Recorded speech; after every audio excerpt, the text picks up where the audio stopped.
დავასრულეთ.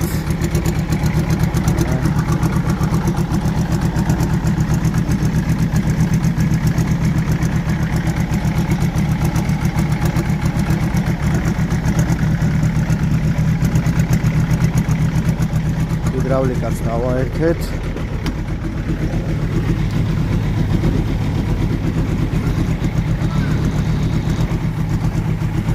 დანარჩენი ვნახოთ, აი რამოდენიმე დღეში წესრიგზე უნდა გავიარო და გავიგებ უკვე როგორ ჯანზია.